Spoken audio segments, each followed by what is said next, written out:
Welcome to Authentic Living with Roxanne, a place where we have conscious conversations about things that really matter in our lives. And now, here's your host, Roxanne Derhaj.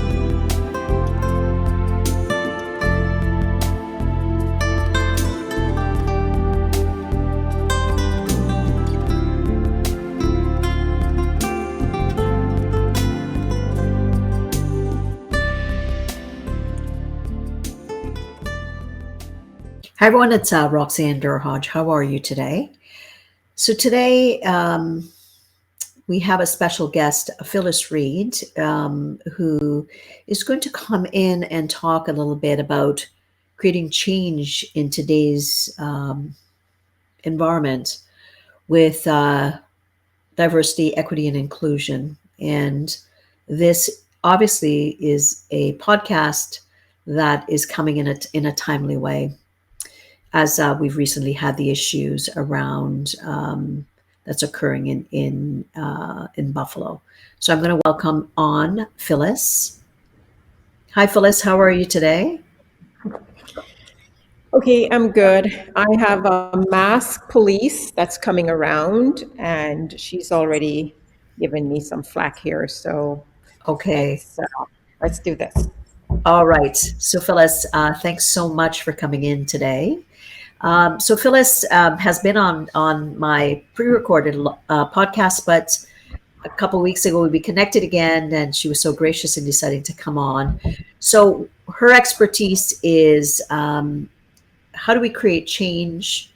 The topic we're going to talk about today in the arena of diversity and inclusion. So I'd like you to really kind of I know this is a tough time, like I've said. It's not that it's not been a tough time, but where we are located here, Phyllis, for your information, I'm located about 15 minutes from Buffalo. Mm-hmm. So I think it struck all of us, but I think regionally it's also struck us even more here, being that much closer to home. So our chat is going to be timely, and I think might offer some perspective for many people that are looking for some guidance around how to proceed at this time. So Phyllis, tell us a little bit about you for others that have not listened to you before, and we'll jump right in. So for some of the things that you're dealing with, not since Buffalo, because we know this is an issue that's happening often, but sometimes in our backyard, it kind of makes us listen. So welcome to the show. Great. Thank you so much for having me. And it's an honor. And as you said, there's just been so many things that's been happening globally. This one's so much closer. The closer they are, the more they tend to kind of hit home a bit harder. So Phyllis Reid-Jarvis, and founder of Ultimate Potentials. And we're a business consultancy that actually works with other organizations, particularly the leaders, to build workplaces where people thrive. And we do so through leadership, as well as using leadership as the foundation on which to build more diverse, equitable, and inclusive organizations. And so that is sort of in a nutshell what we do as a business consultancy. And we've been doing this for the last 8 years. And it's just become more pronounced since 2020 that it's almost as if we've received global permission to talk about diversity and equity and inclusion. But we've been doing it for a long time. So, yeah. So you've been doing this work for a very long time. And let's talk about the reality of what is. And I often, we've shared before that I'm from Trinidad, coming into North America with I'm going to say a bit of a different frame, even though there was the colonial kind of, I'm going to use the word umbrella. I found there was a difference that was heightened when I came to North America and I was 16 years old to go to university. And when I came here, it was the first time, not that I knew I wasn't different, Phyllis, to put in context, but it seemed like it was highlighted when I came to North America. Whereas in Trinidad, my prime minister's Indian, my dentist is African, Caribbean descent, my, friends' parents are Chinese or white or whatever. So I was always around a rainbow. which as a child, that was normative for me. And then I came to go to school in Mississauga, and then I was like, I'm different. And I'm like, oh, that was not that I hadn't thought about that before, but the context had changed for me.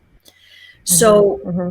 I'm just wondering, help me understand that space within North America or even within Europe, maybe compared to Mm-hmm. potentially what I may have been exposed to in the Caribbean. Yeah, that's a really great point that you've raised. And I should preface what I'm about to say that I actually came to learn I am Black in North America because, like you, born and raised in Jamaica, my prime minister is a Black person, my neighbors are Black, and I see people of, Indian descent and so on around me. So I grew up in a rainbow society. And colonialism is just what it is. So what you experienced, what I experienced. I recall a time in university where I was getting ready to apply for my internship. And we need references and such. And I was a very good student. I thought I would ask this particular professor if she would consider standing as a referee for me. And I might have shared this story before, so forgive me, but it's a story I believe that is very relevant to the topic at hand. And she's a hard marker. That's how we kind of dubbed her. But I didn't know she was also someone who had deep rooted, I guess, beliefs or ideas about who should be let in and who should not be let in to higher learning and opportunities and such. And so I had booked an appointment with her. She and I were in her office, and I asked if she would consider standing as a referee. I'm getting ready to apply for this internship position. And she said to me, "Sure, I don't think you'd like what I have to say, though." I was surprised. I said, "Oh, what do you mean?" Very innocently. And I'm thinking, "Oh, no, I'm too young." I thought I was too young to be considering going into that program. And she did this, Mm. right? And it took me a few seconds because, like you, Roxanne, I was not raised in a culture where I know I'm a person of African descent and I have dark skin tone, black skin tone, if you want to call it, but we are not raised with the political, um, I guess, nuances and explicit, I guess, challenges of being Black, because Black is a political statement. It's Mhm. not someone's ancestry, it's not some heritage, it's a political statement. And she said that to me. And I was taken aback, naturally. So, yeah, coming to that particular situation. And then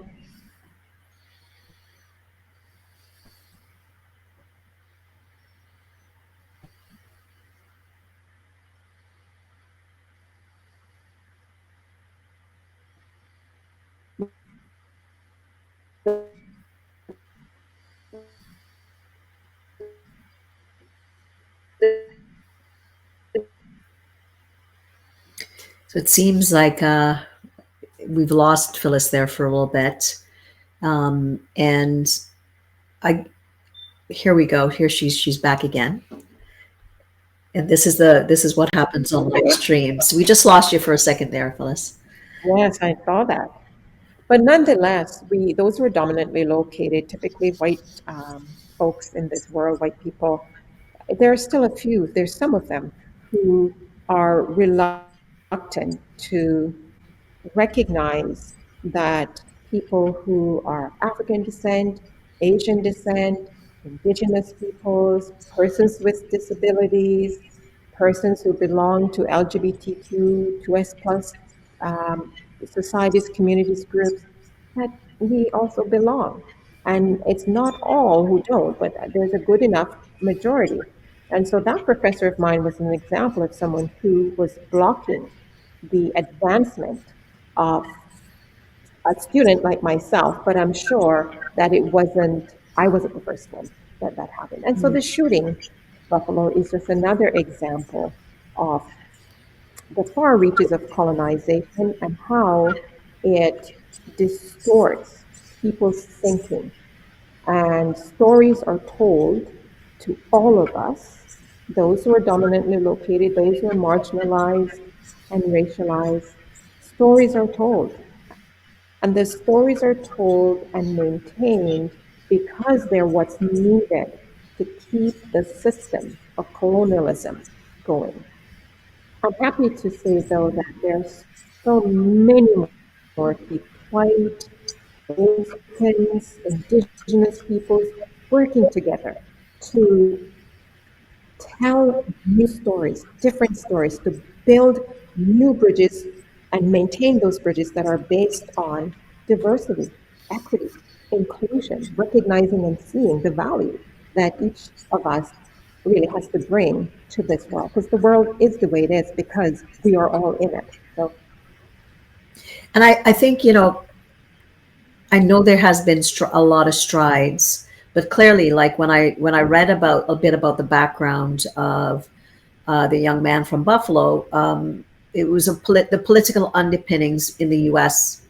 around this neo-fascism that he talked, that the belief that in the concept of replacement theory, which I had not known much about, that it was imbued in, that this young man had driven, I guess, hours. He's not from Buffalo, to locate an area, which is it's just very hard to understand because you're disheartened to believe. And I've been, like I said, I'm 15 minutes from the bridge, right? I go to Tops. I've been to that Tops, so it hit home. It hits home that could happen. But the fact that the indoctrination of this young man is the scary part.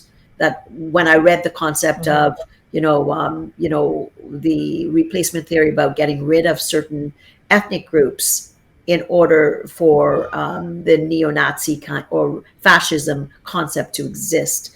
So those are the big underpinnings that I would think that your work is trying to get at in having people understand the frame.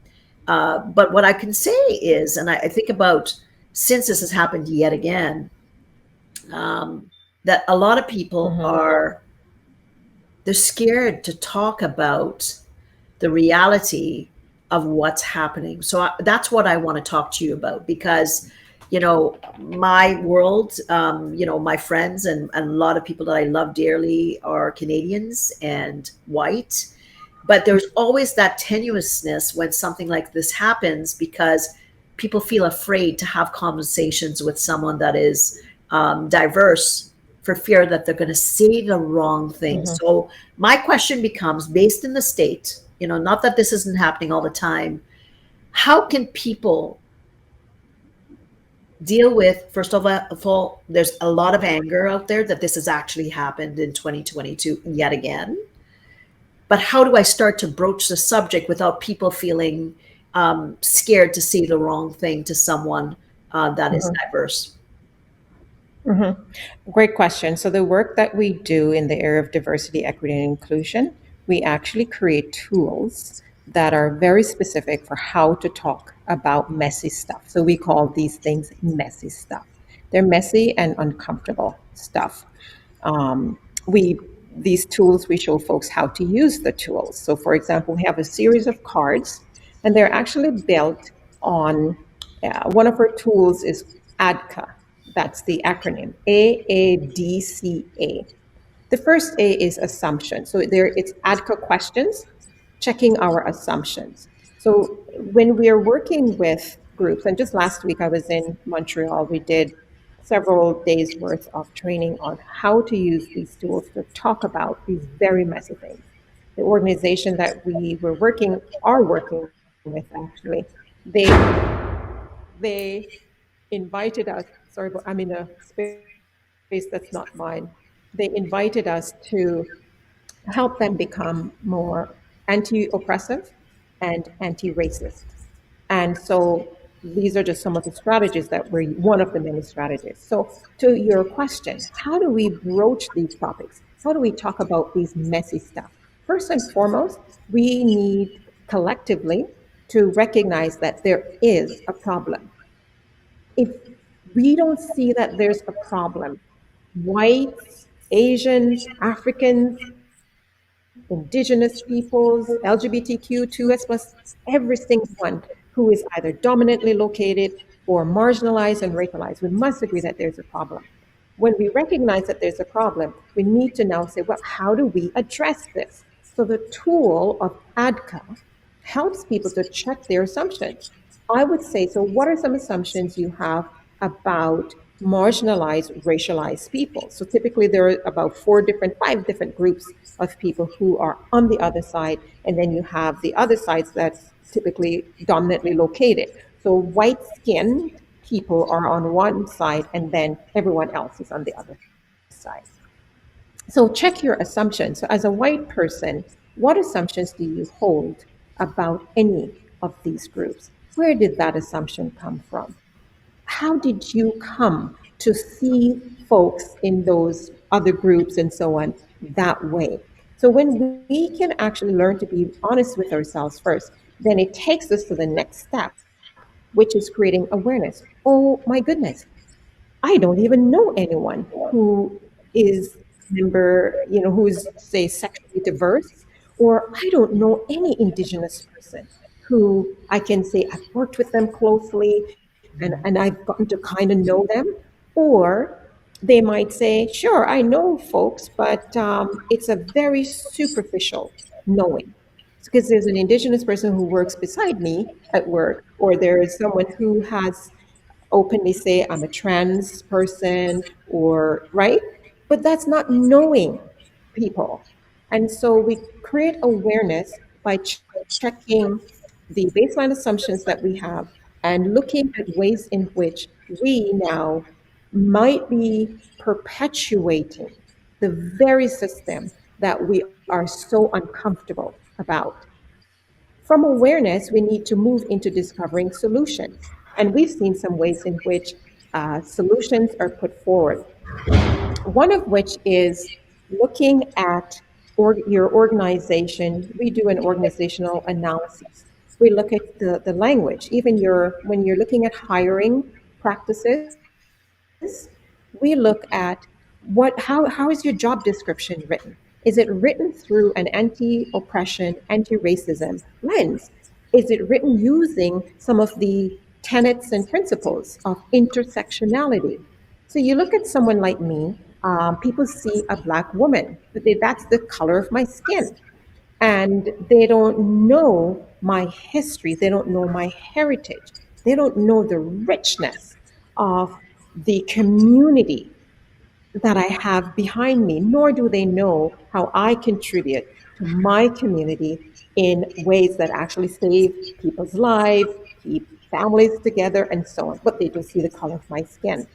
So if we're looking at discovering solutions when we hire, for example, we need to take intersectionality into consideration, recognizing that each person has their own unique way of experiencing oppression, their own unique way of experiencing discrimination. Those are realities. So a white person will have their own unique way of experiencing the challenges of finding a job depending on where they're located socioeconomically and so on. And yet that experience will be very different from another person who might be a person of African descent, might be an indigenous person.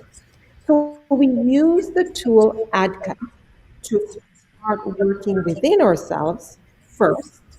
And as I said, it's assumptions, awareness, discovering solution, creating change. So we look at our organization. Does the organization reflect the very community within which we're working, the very clients that we're serving? Who are the persons that are using our products, using our services? And does, say, our senior leadership, does it reflect that particular aspect? So creating change. And then the final A in ADCA is action. What are the actions that we can take now to truly be experienced as being anti oppressive, anti racist, i.e., looking at our diversity makeup, whether there's issues of equity, how do we address those? Issues of inclusion, how do we address those? So that's one tool, Roxanne, that I would say by we start using to help us have those conversations, those messy, we call them messy conversations. Actually, that's what the tool is called. Adequate Yeah, it questions. would be, it would be messy, especially right now. Let's take it.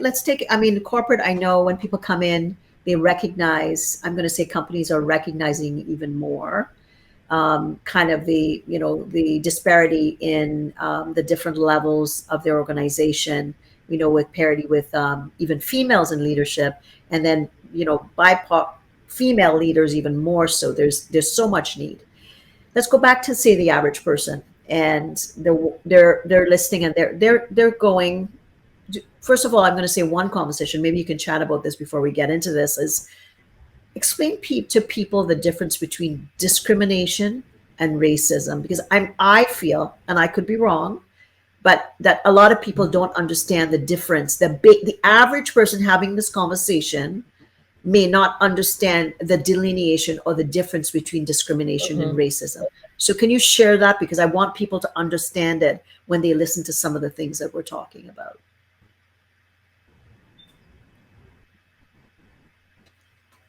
So it tells us that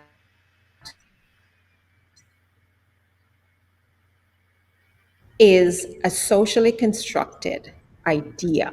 So it categorizes people in races to justify the process of exploitation of people.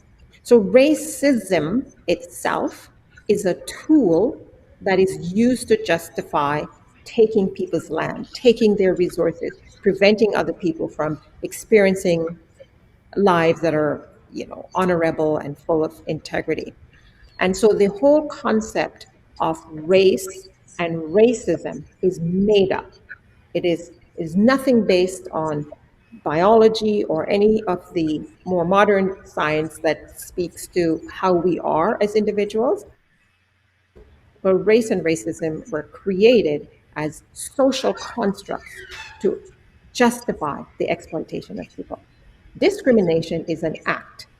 So once we have been socialized to see each other as others, you're a black person, you're this person, you're that person, we will take actions that are negative. So discrimination now is an act, it's an action that's been taken against someone, often because of the socialization that's been imbued in the majority of us, the whole world, that we are different races.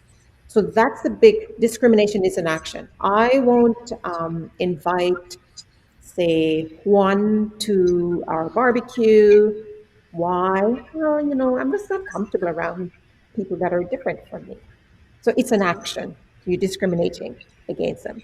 So recognizing that, indeed, as you said, the two are different and yet the two are interconnected. So that's the power of looking at things through the lens of intersectionality, is when we put the social categorizations, i.e., race is a social category, and then gender is another category, your country or your nation is, right? Because the world has been divided up. And so Europeans, Africans, Asians, that's not how the world was originally. So this was created artificially so that the process of exploitation, which is it's still ongoing, could be justified. And then Thank you. So, discrimination are yeah, actions taken. actions. So what I will hear, and I will say it openly, and maybe I can say it because I'm brown and I've experienced people will say to me, and I want you to, and this is a controversial statement I'm going to make, that people, Mhm. my white friends will say to me, Roxanne, brown people, black people, Asian people are discriminatory towards me.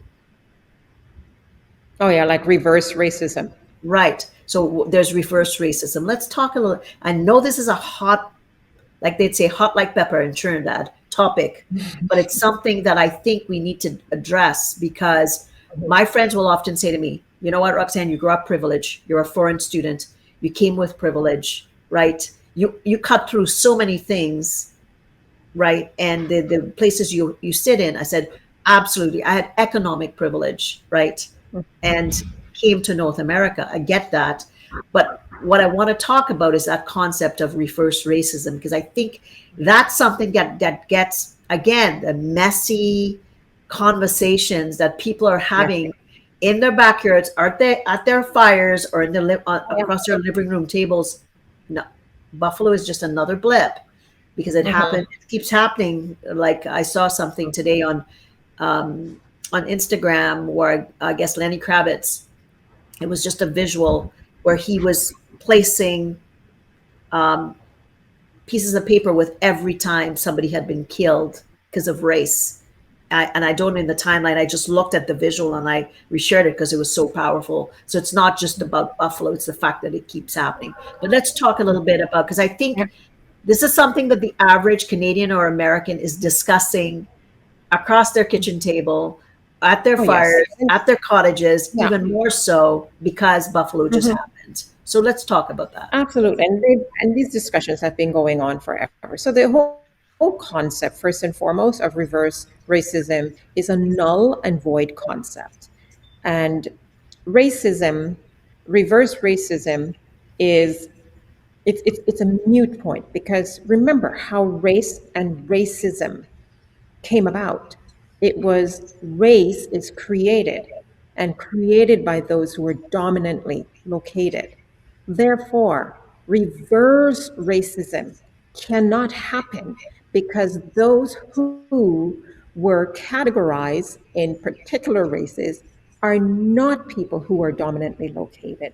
So if the color of your skin is not considered to be white, it doesn't matter what you do or say to a white person. You as a whole, a person of African descent, indigenous peoples, Asian people, and so on, are not the ones who are dominantly located in Western societies. Therefore, we don't get to make the rules as to who gets hired or who is promoted and so on and so forth. So, from that more, I would say, baseline perspective, the concept of reverse racism is a mute point. It's like saying, um, what's the best analogy? Because the fish in water thing comes to my mind. You know, a fish doesn't even know that it's in water until, right? It just doesn't know because that's just the norm. So when you're dominantly located in society, you get to make the rules. You call the rules. You whatever happens in society comes from those who are dominantly located. What people are reacting to, Roxanne, and again, it's another aspect of a messy conversation that needs to be addressed, is the fact that folks who are marginalized and racialized are asking to be at the table, the proverbial table, are asking to have a piece of the proverbial pie. They're not asking to have the whole boardroom. They're not asking to have the whole pie.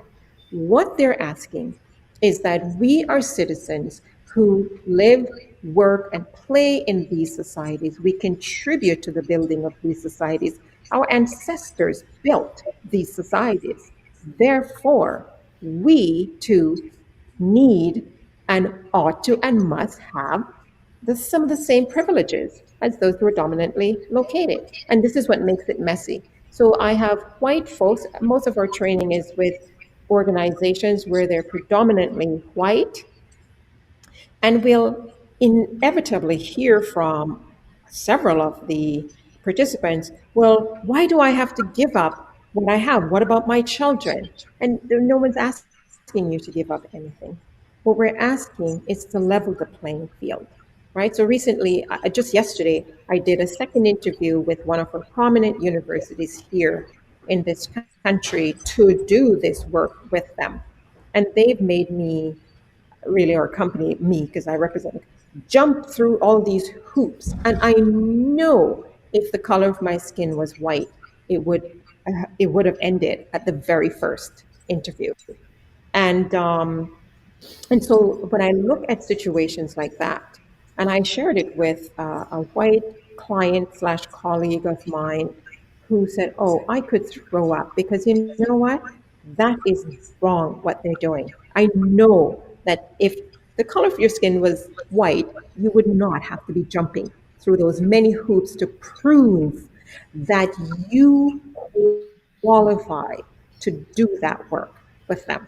So all we're asking for, where this whole concept of reverse racism comes up, messy topic, is that we don't want anyone to give up anything. Just level the playing field, level it. So I know when I submit my resume, now my name is a Western name, so I don't get thrown in the trash based on my name because it's a colonial name. But let's say my name was a traditional African name. I want to know that that resume of mine still gets put forward for consideration at the selection committee. I want to know that some of my lived experiences count towards the job for which I'm applying.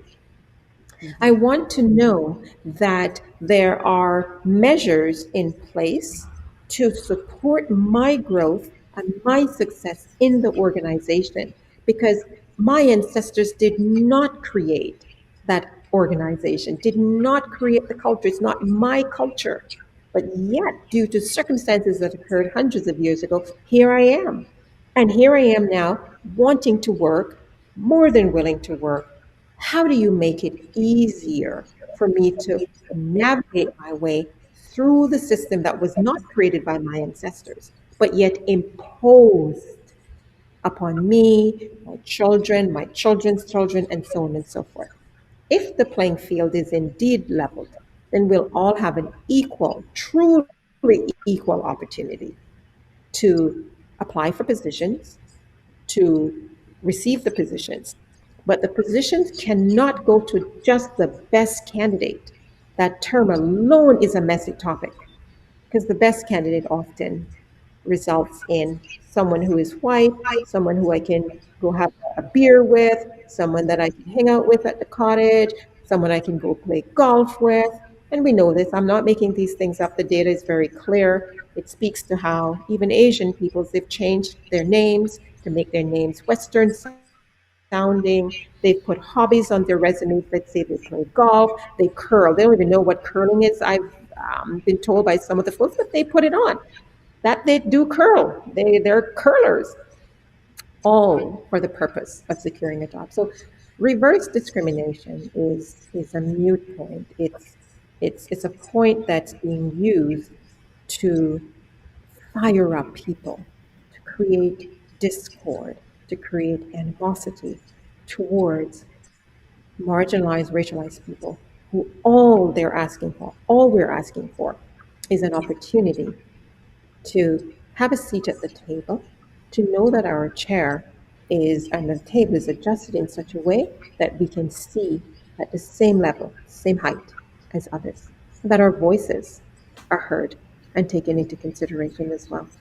So, Thanks for clarifying that because I think I'm not sure that the average person that has not been through any kind of particular training would be aware of that difference. Now let's talk about the average person because I think if you're in a corporation and you're privileged enough to go through specific training to understand these concepts and to go into your beliefs, assumptions, to look at structure and parity, all those things, you're going to be discussing it. And even if you've never heard it before, you're going to get into it.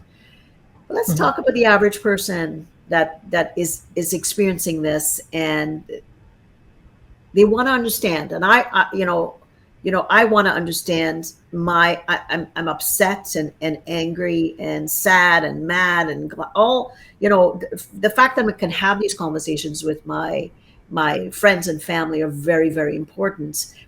But it gets really messy when there's no mediator there, right?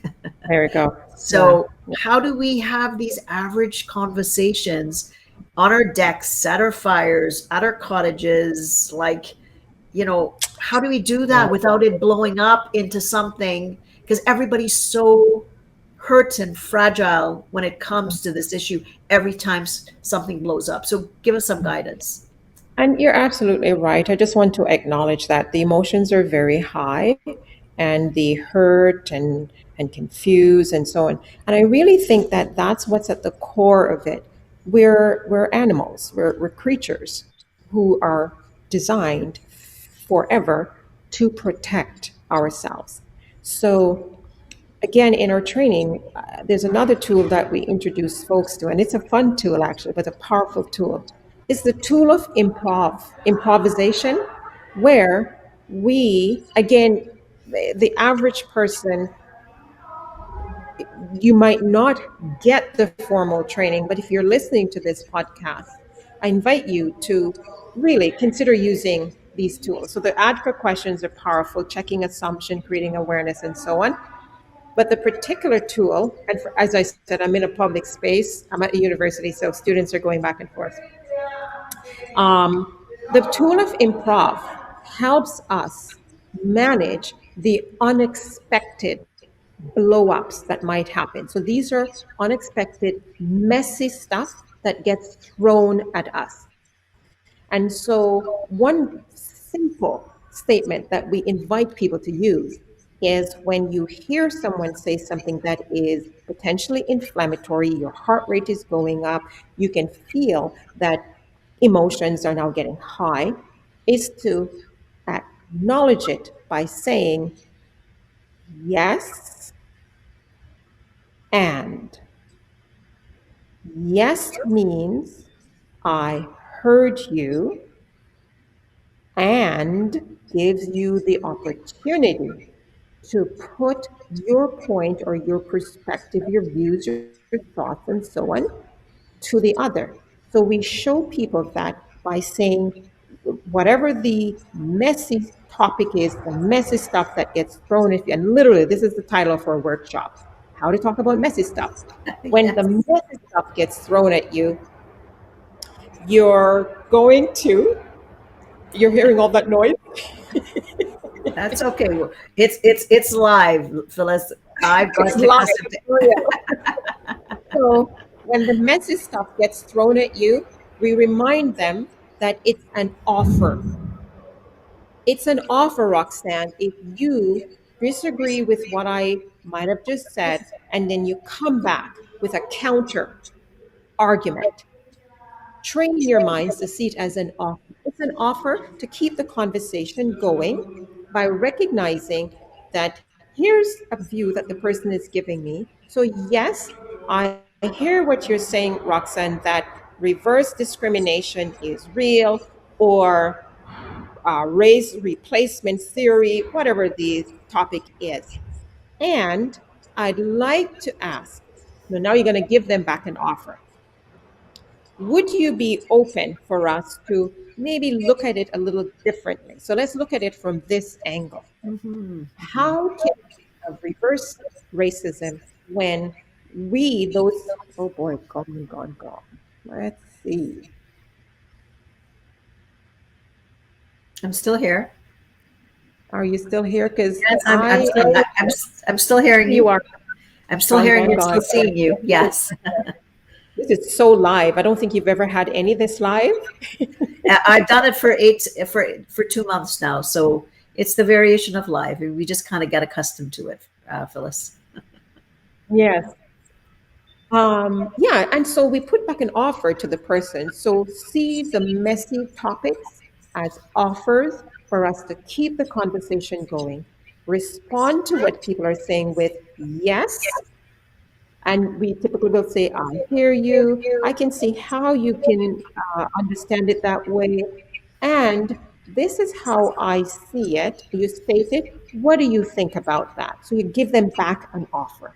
The person then will say, yes, I see where you're going with that, Phyllis. And you give them back. Why do we use yes and? Yes is positive. And is a conjunction that joins sentences together. So we use and to join people together. And when someone now goes ballistic and they get super angry, so that's a major block, because that's one of the basic foundations of improvisation. We see that as a block, but you look still at that block as an offer. It is still an offer. So, Roxanne, if you're very upset, you're super angry, you start hurling expletives at me, etc., not that you would do that, I now recognize I need to end the engagement. So I'm saying, you know what, Roxanne, I hear and see where we're going with this. And would it be okay for maybe we just pick this up at another time? So Another knowing, offer. yeah, to know when to kind of end it if it's really becoming destructive versus constructive. And I like that. I like the fact that you're hearing the person's perspective, because really, if you're wanting to engage and move along with some of people's assumptions, it's really about listening so you can understand, to be able to give them that space, to give them, look at it as an offering versus someone that's just maybe not willing to kind of take that step with you. I think that's amazing. What an amazing space to for anybody listening to apply, and if whether it's the person that is, Asian, or you know European, or whatever, to recognize that we all have feelings that we need to get to. And sometimes they bubble up on us, right? Like, I mean, once the brain and the body takes over, we go to that reactive stance of, like you said, protection, which is, as human beings, we protect, not because we don't want to learn, but maybe we get a little bit scared, and then we kind of run for the hills. Yeah. Yeah. It is. We are scared Yeah. because when we experience anger and so on, it's because we're afraid. And that fear now comes from a place of multiple areas. And there's so many intersections that could create that fear. And so what we need to do in that moment is protect ourselves. It's subliminal, like it's just deep, deep within us to protect ourselves.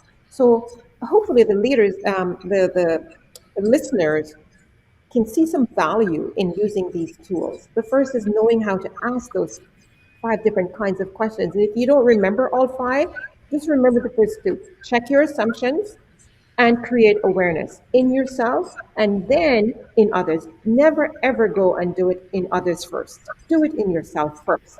What are my assumptions? What do I need to be aware of? Or what do I think I know? And how do I know that knowing? And then the other tool is look at any sort of conversation that you're in as an improvisation, a play. It's an improv. Things are going to come up unexpectedly. And if you can remember just these basic rules, accept the offer. So there's an offer. I'm giving you an offer right now. You've given me an offer, and you and I are doing the improv dance, right?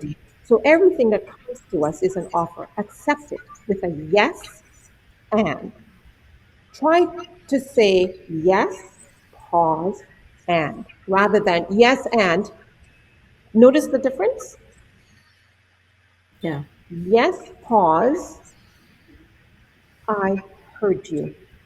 I acknowledge you. I am honoring what I'm hearing coming from you, etc., etc. And means I'm adding to the pool of information, to the conversation, right? To the building of bridges or the maintaining, or the maintenance rather, of bridges, okay? And then when the blocks come up, which they will, because these are messy topics, know that these blocks are also offers. They're high level offers. Yes, and yes, I hear where you're coming from. Yes, I could see how that would impact you that way. Oh, yes, I could see why you would feel that way. And I wonder, because I'm just thinking that this view of mine now is just a little bit different, but nonetheless, this is how I see it. And what do you think? Keep the conversation going, maintain the bridge. Those are What a, two what a, what powerful a, tools. what a nice way, Phyllis. What a very nice way, in a kind of hotbed of where people are at. And so I think acknowledging, pausing, which is such a powerful thing. So it means also regulating what you're experiencing, because you have to slow yourself down if you're getting upset. So that pause, I also it also allows you a bit of recalibration to say and Does. versus yeah, I hear you, however, and I go on. It just moves people along too fast. Like you're not really stopping to really accept that gift, like you said, that offering to be able to go on. Phyllis, this has been amazing yet again. I think we really parsed out some things that I know I have, talked about, but I think for the average person that's listening, for leaders that are, needing to explore this further, just to some of the basic things that we've talked about for your environments, by all means, I'm going to give Phyllis the opportunity to be able to share where she could be reached. And if you're wanting to further this conversation with some of the things that we're talking about systemically, please connect with Phyllis. But Phyllis, let everybody know any last words before we let you go, and then where they can get a hold of you. Yes, and thank you for this opportunity. Absolutely. And I would say final word is that we who is it now? We're in this. So there's a statement that says what matters is the process versus the final outcome, because it's the process that determines the quality of the outcome.